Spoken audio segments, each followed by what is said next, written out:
मंजिल भी जिद्दी है, रास्ते भी जिद्दी है। मंजिल भी जिद्दी है, रास्ते भी जिद्दी है। देखते हैं क्या होता है, क्योंकि हमारे हौसले भी जिद्दी हैं। नमस्कार दोस्तों, आपका बहुत बहुत स्वागत करता हूं हमारे और अपने YouTube चैनल स्टडी फाइंड में। दोस्तों, आज मैं आप लोगों को पढ़ाने वाला हूं मगध साम्राज्य का विस्तार, कि मगध साम्राज्य का विस्तार कैसे कैसे हुआ और वहाँ पे कौन कौन से वंश अपना कार्यकलाप किए, अपना शासन को बढ़ाए। वो सारा कुछ जो है आज की इस क्लास में आप लोगों को बहुत ही कॉन्सेप्ट के साथ समझाने की कोशिश करूंगा। जी हाँ दोस्तों, हमने आप लोगों को पिछले क्लास में महाजनपद के बारे में पढ़ाया था। महाजनपद के बारे में पढ़ाया था, उसमें मगध जो एक महाजनपद है, मगध एक महाजनपद है, उसके बारे में भी मैंने आप लोगों को पढ़ा दिया था। वह जो महाजनपद में मगध जो था वह बहुत ही शक्तिशाली था और उसी को पाने के लिए जो इनकी शासक हैं वहाँ जो अपने अपने वंश की स्थापना की। ठीक, तो आइए पहले जानते हैं मगध साम्राज्य का विस्तार कब से कब तक है। तो मगध साम्राज्य का विस्तार जो है 544 ईसा पूर्व से 322 ईसा पूर्व के बीच है। कब से कब तक है? 544 ईसा पूर्व से 322 ईसा पूर्व तक है मगध साम्राज्य का विस्तार। मतलब इसके बीच जो है मगध साम्राज्य का विस्तार हुआ। ठीक, इसमें पहले हम लोग जानते हैं मगध आखिर भारत के मानचित्र में कहाँ स्थित है। तो हम लोग एक भारत का रेडीमेड मानचित्र बनाते हैं। ये मान लीजिए भारत का रेडीमेड मानचित्र है। ओह, ये थोड़ा और गड़बड़ा गया। ये मान लेते हैं भारत का रेडीमेड मानचित्र है। ठीक, और आप लोग यहाँ जानते हैं यहाँ पे कौन सा राज्य है? बिहार राज्य है। यहाँ पे कौन सा राज्य है? बिहार राज्य है। और मगध जो था मगध साम्राज्य वो कहाँ पे था? वो बिहार में ही था। मगध साम्राज्य जो था बिहार में भी था, मतलब बिहार में ही था।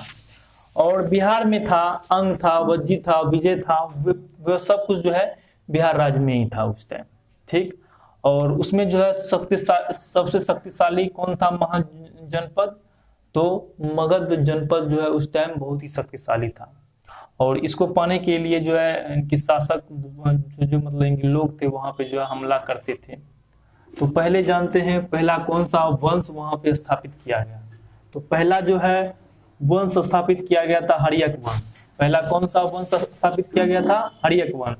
अब हर्यक वंश का कार्यकाल कब तक है? तो हर्यक वंश वहां जो है अपना शासन कब से कब तक किए?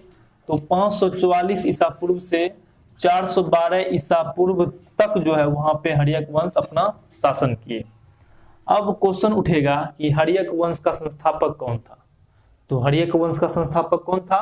बिंबिसार। ठीक, बिंबिसार हर्यक वंश का संस्थापक था। बिंबिसार का अन्य नाम क्या था? और कोई इनकी दूसरा नाम होगा। वो क्या नाम था? एक नाम था जैनिक। क्वेश्चन में कह देगा जैनिक किसका नाम था? तो आप लोगों का उत्तर क्या होना चाहिए? जैनिक जो है बिंबिसार का नाम है। यह एक बहुत ही योग्य शासक था, बहुत ही शक्तिशाली शासक था और इसने जो है अपना पहला अस्थाई सेना स्थापित किया था। कहाँ पे? मगध में इन्होंने जो है पहला अपना अस्थाई सेना स्थापित किया था। किस लिए? तो आक्रमण कहीं पे अगर मतलब किसी राज्य को अगर इनकी जीतना है तो वहां पे आक्रमण करने के लिए अपना जो है पहला अस्थाई सेना स्थापित किया। क्वेश्चन आ सकता है मतलब यही प्राचीन इतिहास में ऐसा कौन सा शासक था जो अपना पहला अस्थाई सेना स्थापित किया था? तो वो क्या होगा? बिंबिसार होगा। ठीक, अब जो है बिंबिसार के बारे में जानते हैं। मान के चलते हैं अगर वो कहीं पे आक्रमण करता है और हारने लगता है तो वो क्या करते थे? वो जो वहां के जो भी इनकी राजकुमारी थी उसके साथ वो शादी कर लेते थे, विवाह कर लेते थे। इससे कारण जो है उसकी स्थिति मजबूत हो जाती थी। मान के चलिए अगर अभी आप कहीं पे शादी कर लेते हैं तो वहां पर का आपका मान मर्यादा जो है बढ़ जाता है, आपको वहां पे लोग इज्जत करते हैं। उसी प्रकार जो है बिंबिसार जो थे कहीं पे अगर हारने लगते थे, कहीं पे आक्रमण करते थे और जब हारने लगते थे तो वहां की राजकुमारी जो भी थी उससे वो शादी कर लेते थे। इस कारण जो है इसकी स्थिति वैवाहिक संबंध से अच्छी हो गई इसकी स्थिति। ठीक, अब देखिए यह जो है कहाँ कहाँ पे इनकी शादी किए, विवाह किए, वो सारा कुछ जो है अभी हम लोग जानेंगे। तो कोसला के एक राजा थे प्रसेनजीत की, कोसला के राजकुमार थे, क्या नाम था उसका नाम था प्रसेनजीत, और उसकी बहन का क्या नाम था, कोसला देवी। कोसला देवी के साथ जो है बिंबिसार अपना शादी कर ली। क्वेश्चन आ सकता है, कोसल के प्रसेनजीत की बहन के साथ किसने शादी किया? तो इसका आंसर क्या होगा, बिंबिसार। उसके बाद जो है फिर वैशाली के लिच्छवी राजकुमारी के साथ उसने जो है शादी की। वैशाली की लिच्छवी राजकुमारी का क्या नाम था, चलना नाम था। क्या नाम था, चलना। ठीक, वैशाली के लिच्छवी राजकुमारी का क्या नाम था, चलना, और उससे जो है यह शादी कर लिया। कौन, बिंबिसार। आगे आते हैं अंग को जीतकर उसने किसमें मिला लिया, मगध में मिला लिया। हमने आप लोग को समझाया था अभी मगध के बगल में ही अंग एक मतलब एक छोटा सा मान के चलिए एक क्षेत्र है, उसको जो है वह जो है जीत कर किसमें मिला लिया, मगध में मिला लिया। ठीक, अंग को जीत कर उसने जो है मगध में मिला लिया। उसके बाद आते हैं, और इसका राजवैद्य का नाम क्या था, जीवक। इसके राजवैद्य का नाम क्या नाम था, जीवक। राजवैद्य का नाम क्या था, जीवक। अब इसमें से क्वेश्चन उठता है कि हर्यक वंश का संस्थापक कौन था? तो बिंबिसार, भूलना नहीं है। एक होता है बिंदुसार और एक है बिंबिसार। बिंदुसार जो है आएंगे कहाँ पे, मौर्य साम्राज्य में आएंगे। जब वह इनकी मगध पे मौर्य साम्राज्य की स्थापना करेंगे उस टाइम आएंगे बिंदुसार। इसलिए आप लोगों को कंफ्यूज नहीं होना है। ठीक, तो हर्यक वंश का संस्थापक कौन था, बिंबिसार। अब आते हैं, इसका बेटा का नाम है, एक बेटा है उसका नाम है अजातशत्रु। अजातशत्रु को पितृहंता कहा जाता है। आखिर ऐसा क्यों? क्योंकि वह जो है अपने पिता बिंबिसार की हत्या करके वह जो है वहां पे शासन करने लगे, इसलिए उसको जो है पितृहंता भी कहते हैं। क्वेश्चन आएगा कि अजातशत्रु मतलब इनकी किसको पितृहंता के नाम से भी जाना जाता है? तो क्या होगा इसका आंसर, अजातशत्रु। ठीक, अब अजातशत्रु का क्या क्या नाम था वो जान लीजिए। अजातशत्रु का एक नाम था कुनिक। क्या नाम था, कुनिक। अजातशत्रु का क्या नाम था, कुनिक। और इसकी माता कौन थी, इसकी माता? क्योंकि हम लोग जानते हैं बिंबिसार जो है शादी करके उनकी काफी शादी किए, तो अजातशत्रु जो है था किस माँ की बेटा था? तो वो था चलना की बेटा थी। किसकी बेटा थी, चलना की बेटा थी वो अजातशत्रु। इसी के टाइम प्रथम बौद्ध संगीति हुई। प्रथम बौद्ध संगीति हुई किसके टाइम, अजातशत्रु के टाइम। वो मैं आप लोगों को आगे जो है बौद्ध धर्म और जैन धर्म के बारे में आगे की क्लास में आप लोगों को इनके समझाऊंगा, पढ़ाऊंगा। ठीक, तो इनकी बौद्ध संगीति की इनकी स्थापना कहाँ पे हुआ था, अजातशत्रु के समय हुआ था। ठीक, उसके बाद है इसने जो है पाटलिपुत्र में सैनिक छावनी की स्थापना की थी। क्वेश्चन आएगा पाटलिपुत्र में सैनिक छावनी की स्थापना किसने की थी? तो वो क्या होगा इसका आंसर, अजातशत्रु। अब देखिए कौशल और वज्जी को हराया, किसने हराया था, अजातशत्रु। कौशल और वज्जी को किसने हराया था, अजातशत्रु ने। अजातशत्रु ने किसको हराया था, कौशल और वज्जी को। जब वो आक्रमण कर रहे थे इस क्षेत्र पे, कौशल और वज्जी के क्षेत्र पर, तो उस टाइम उसने जो है कौन से हथियार का प्रयोग किया था? तो वो रथमुसल और महाशिलाकंटक हथियार का उसने प्रयोग किया था। ठीक, अब आते हैं इसके अगला राजा कौन थे, उदयन। उदयन जो है किसके बेटा थे, वह थे अजातशत्रु के बेटा थे उदयन। उसने जो है पाटलिपुत्र शहर की स्थापना की थी। क्वेश्चन आएगा पाटलिपुत्र शहर की स्थापना किसने की थी? तो उदयन। इसको जो है कहीं कहीं उदयन भी बोलते हैं, कहीं कहीं जो है उदयन भी बोलते हैं, इसलिए इसमें कोई भी कंफ्यूज होने की आवश्यकता नहीं है। तो इनकी पाटलिपुत्र शहर की स्थापना किसने की थी, उदयन ने। कहाँ पे की थी, गंगा और सोन नदी के बीच में, मतलब उसके आसपास के क्षेत्र में जो है उसने पाटलिपुत्र शहर की स्थापना की। अभी इनकी पाटलिपुत्र का क्या नाम है? तो अभी पाटलिपुत्र का नाम पटना है। ठीक, अब हर्यक वंश का अंतिम शासक कौन था? शिशुनाग। क्वेश्चन रहेगा हर्यक वंश का अंतिम शासक कौन था? तो शिशुनाग। अब जो है शिशुनाग जो है अपना वंश की स्थापना कर लेता है। कहां पे? मगध में। शिशुनाग जो है इनकी उदयन की हत्या करके मगध पर अपना वंश की स्थापना कर लेता है। उसके वंश का क्या नाम है? शिशुनाग वंश। उसके वंश का क्या नाम है? शिशुनाग वंश की स्थापना कर लेता है। कौन? शिशुनाग। क्वेश्चन आएगा शिशुनाग वंश की स्थापना किसने की थी? तो इसका आंसर क्या होगा? शिशुनाग होगा इसका आंसर। ओके, अब देखिए शिशुनाग वंश जो है मगध पर कितने साल तक मतलब इनकी रहे या फिर इनकी शासन किए? तो वह 412 से 344 ईसा पूर्व तक जो है वहां पे वह शासन किए।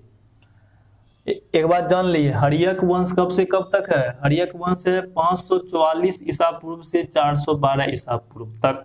ठीक, हर्यक वंश। फिर उसके बाद आता है शिशुनाग वंश। यह जो है 412 ईसा पूर्व से 344 ईसा पूर्व तक है। कौन सा वंश? तो शिशुनाग वंश। और इसके संस्थापक कौन थे? शिशुनाग थे इसके संस्थापक। अब देखिए शिशुनाग ने जो है अवंती को जीतकर किसमें मिला लिया? तो अवंती को जीतकर मगध में मिला लिया। क्वेश्चन आएगा अवंती को जीतकर मगध में किस शासक ने मिलाया? तो इसका आंसर क्या होगा? शिशुनाग होगा। अब जो है यह जो है शिशुनाग अपनी राजधानी भी स्थानांतरित कर दिया था। हम लोग जानते हैं कि मगध की राजधानी कहाँ थी? राजगिरी थी। और इसने अपनी राजधानी कहां पे स्थानांतरित कर दी थी? वैशाली स्थानांतरित कर दी थी। ओके, क्वेश्चन आएगा ऐसा कौन सा शासक था जो मगध की राजधानी को वैशाली बना लिया था? तो इसका आंसर क्या होगा? शिशुनाग होगा इसका आंसर। अब उसके बाद आता है इसी का बेटा का नाम है कालाशोक। कालाशोक ने जो है शिशुनाग की हत्या कर दिया था और उसने जो है अपना वहां पे शासन करने लगे और इसका नाम क्या था? कालाशोक। अब देखिए कालाशोक का जो है अन्य नाम है काकवर्ण। आखिर ऐसा क्यों? इसका यह इनकी काकवर्ण का क्या अर्थ होता है वह जान लीजिए। कालाशोक जो थे, कालाशोक वो काले थे और हम लोग जानते हैं काक मतलब क्या होता है? काक मतलब होता है कौवा। और कौवा जो है काला होता है और उसका कलर क्या होता है? काला। इसका वर्ण मतलब आप लोग जानते होंगे, इसका अर्थ होता है रंग। इसलिए काले रंग का था कौन? कालाशोक। इसलिए इसका नाम जो था काकवर्ण भी नाम था। क्वेश्चन आएगा काकवर्ण किसका नाम था? काकवर्ण किस शासक का नाम था? तो इसका आंसर क्या होगा? राइट आंसर, इसका आंसर होगा कालाशोक। ठीक, इसी के समय कालाशोक के समय जो है इनकी मतलब इनकी बोध संगीति होती है। कौन सी नंबर की बोध संगीति होती है? तो द्वितीय बोध संगीति होती है। किसके समय होती है? कालाशोक के समय। क्वेश्चन आएगा द्वितीय बोध संगीति किसके टाइम होती है? तो वो आता है कालाशोक के टाइम। हम आपको एक बार फिर से मैं कह रहा हूं, आप लोगों को अगले चैप्टर में जो है जैन धर्म और बौद्ध धर्म के बारे में अच्छी तरह से इनकी पढ़ाने वाले हैं, पूरा विस्तार से। इसलिए आप लोगों को घबराने की कोई आवश्यकता नहीं है, हम आप लोगों को अच्छी तरह से इनकी पढ़ाएंगे। तो यहाँ पे हम लोग जान लिए कि कालाशोक के समय जो है द्वितीय बौद्ध संगीति हुई थी। ठीक, अब देखिए इस शिशुनाग वंश का अंतिम शासक का क्या नाम था? नंदीवर्धन। शिशुनाग वंश के अंतिम शासक का क्या नाम था? नंदीवर्धन। क्वेश्चन आएगा कि शिशुनाग वंश के अंतिम शासक का क्या नाम था? नंदीवर्धन। ओके, इसके बारे में कोई जानकारी नहीं मिलती है, इसलिए हम लोगों को इतना नहीं पढ़ना है। अब आगे आते हैं, नंद वंश के बारे में अपना लोग पढ़ेंगे। किसके बारे में पढ़ेंगे? नंद वंश के बारे में। इसके संस्थापक का क्या नाम है? महापद्म नंद। क्वेश्चन आएगा नंद वंश के संस्थापक का क्या नाम है? महापद्म नंद। ओके, इसने जो है अब इनकी मगध पर शासन स्टार्ट कर दिया था। कौन? महापद्म नंद। महापद्म नंद जो है मगध पर शासन स्टार्ट कर दिया था। इसका अन्य नाम क्या क्या था? इसका अन्य नाम, एक नाम था एकराट, और एक नाम था उग्रसेन, और एक नाम था सर्वज्ञानतक। अब ये सर्वज्ञानतक का मतलब क्या होता है? सर्वज्ञानतक का मतलब होता है मतलब कि सब कुछ जानने वाला। इतिहासकार ऐसा बोलते हैं कि महापद्म नंद जो थे वो सर्वज्ञानतक थे, मतलब सब कुछ जानने वाले थे, तो इसलिए इसका नाम क्या पड़ गया था? सर्वज्ञानतक। और इसका नाम, एक नाम उग्रसेन था, एक नाम और था एकराट। इसको जो है किसी भी के भी उपनाम को आप लोग को भूलना नहीं है, ठीक। जैसे हर्यक वंश का भी जो नाम था उसको भी आपको इनकी याद कर लेना है। महापद्म नंद के नाम का भी आपको इनकी याद कर लेना है। अजात शत्रु का क्या क्या नाम था उपनाम, वो भी आप लोगों को याद कर लेना है। उसके बाद जो है महापद्म नंद जो है कलिंग विजय किया। क्वेश्चन आएगा कलिंग विजय किस शासक ने किया? तो वह महापद्म नंद ने जो है कलिंग विजय किया। और उसने जो है कलिंग विजय किया और वहां से जो है जैन प्रतिमा जो है उसने उठा के कहाँ लेके आया? मगध में लेके आया, ठीक। क्वेश्चन आ सकता है कि कलिंग विजय किसने किया? तो इसका आंसर क्या होगा? महापद्म नंद। नेक्स्ट आता है घनानंद। घनानंद जो थे कौन से वंश के अंतिम शासक थे? तो नंद वंश के अंतिम शासक कौन थे? घनानंद। घनानंद जो है इंपॉर्टेंट है, वेरी वेरी इंपॉर्टेंट है, इससे जो क्वेश्चन आते ही आते हैं। क्वेश्चन आएगा कि घनानंद के समय जो है मतलब इनकी कौन से आक्रमण हुए, मतलब किसके साथ आक्रमण हुए? तो वह घनानंद के समय जो है सिकंदर के साथ एक आक्रमण हुए। कब हुए थे? 326 ईसा पूर्व में आक्रमण हुए थे। किसी किसी बीच? घनानंद और सिकंदर के बीच कब आक्रमण हुए थे? 326 ईसा पूर्व। अब इसको हम लोग कैसे याद रखेंगे? अगर क्वेश्चन पूछ देगा घनानंद और सिकंदर के बीच कब युद्ध हुआ था, तो आप लोग बोलिएगा, बोल देगा 3 दूना 6, यानी कि 326 ईसा पूर्व में जो है घनानंद और सिकंदर के बीच आक्रमण हुआ था। अब क्वेश्चन आएगा, इसमें एक क्वेश्चन आता है कि चंद्रगुप्त मौर्य किसके समकालीन थे? तो वो थे घनानंद के समकालीन थे। उसके बाद जो है यह चंद्रगुप्त मौर्य जो थे वह जो है घनानंद को हरा दिए, और उसके बाद जो है यहाँ पे मौर्य साम्राज्य की स्थापना की थी। कहाँ पे किया था मौर्य साम्राज्य की स्थापना? तो मगध पर। अब देखिए हमने आप लोगों को इतना इनकी समझा दिया है। पहले हर्यक वंश जो है मगध में अपना शासन किए, उसके बाद जो है सुनाग ने अपना वहां पे शासन किया, और अंतिम में जो है नंद वंश वहां पे अपना शासन किया। इसमें जो है वेरी वेरी इंपॉर्टेंट क्या है कि किसी भी वंश का प्रथम शासक और अंतिम शासक आप लोगों को याद होना चाहिए। एनटीपीसी वाले एग्जाम में जो है मुख्य रूप से इसके प्रथम शासक का नाम पूछता है और अंतिम शासक का नाम पूछता है। क्वेश्चन रहेगा हर्यक वंश का प्रथम शासक कौन थे? तो क्या होगा इसका आंसर? बिंबिसार। और इसके अंतिम शासक का क्या नाम था? शिशुनाग। फिर आता है शिशुनाग वंश के प्रथम शासक का क्या नाम था? शिशुनाग। और इसके अंतिम शासक का क्या नाम था? नंदीवर्धन। शिशुनाग वंश के प्रथम शासक का क्या नाम था? शिशुनाग। और अंतिम शासक का नाम था नंदीवर्धन। उसी प्रकार आता है, इसके बाद आता है नंद वंश, और इसके शासक का क्या नाम है? महापद्म नंद। और अंतिम शासक का नाम है घनानंद। ओके दोस्तों, कहने का मतलब हुआ आज की क्लास में हम लोग जो जाने मगध साम्राज्य के विस्तार के बारे में पूरा एकदम जान लिए। ओके दोस्तों, और मैं उम्मीद करता हूं आपको जो है यह क्लास अच्छा लगा होगा। अगर कोई भी प्रॉब्लम आता है तो आप हमें कमेंट कर सकते हैं नीचे, मैं उसका उत्तर अवश्य दूंगा। तो आज का क्लास यहीं तक।